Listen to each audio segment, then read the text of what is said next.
The racing world continues to mourn the death of a legendary NASCAR driver, Kyle Busch. The two-time champion died suddenly of pneumonia-induced sepsis last Thursday after passing out in a racing simulator. Pneumonia, we know, is common, but we don't often hear about pneumonia causing sepsis. So 9 News medical expert Dr. Kohli here with us this morning to talk more about this. Can you talk specifically about the Kyle Busch case, doctor, and again, this idea of the illness progressing to the point of sepsis? Yeah, in his case, it was really surprising to see that he progressed so quickly because he's only 41 years old. Generally, we expect that with older patients, patients with chronic lung conditions. But essentially what we know about Kyle is that about 2 weeks before he got admitted to the hospital, he said during a race to his teammates that there was a doctor waiting for him at the end of the race with a shot. Now, we presume that's an antibiotic, but we don't know.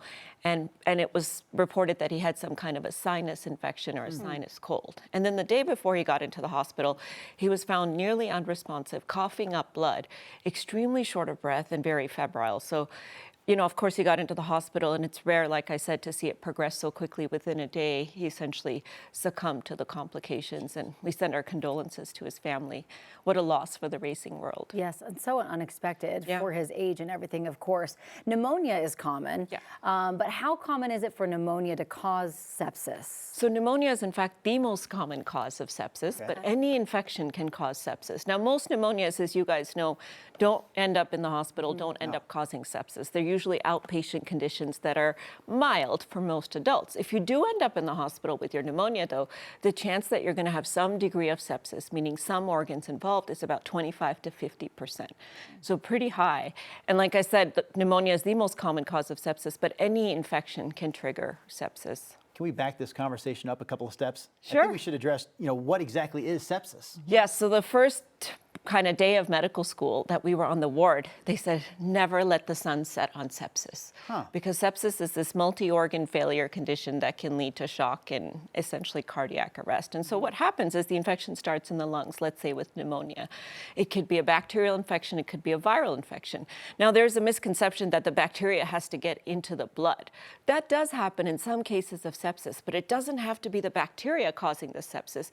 It can be the body's immune response that starts wreaking havoc on the organ. So as the lungs fill up with fluid, because the body sends immune cells to fight the pneumonia, the lungs can't oxygenate your blood. That releases cytokines, which are these evil humors that get into the bloodstream, cause all your blood vessels to get leaky, to dilate. Your organs fill up with fluid, your liver fails, your kidneys fail. You can start having brain dysfunction.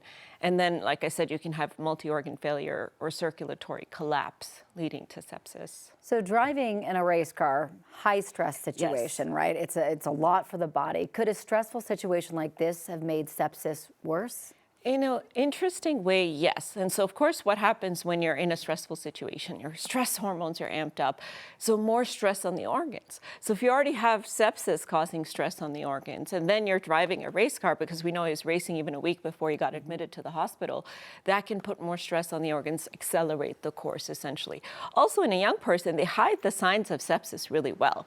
And so it's possible that he could have confused the symptoms he was having, fast heart rate, a little bit of fast breathing, a little bit of headache, those types of early signs of sepsis for just, it's as a result of driving the race car, or racing too much, or fatigue or dehydration from that. Dr. Kohli, I feel like you hit us with a lot of information on this subject. My takeaway is going to be, I'll never forget this line, never let the sun set on sepsis. Never. And even young people, Drew, don't ever ignore an infection. If things are getting worse, don't tough out the flu, don't tough out a urine infection, make sure you get it checked out. Yeah, it's such a loss for the racing world, truly. All right, Dr. Kohli, thank you.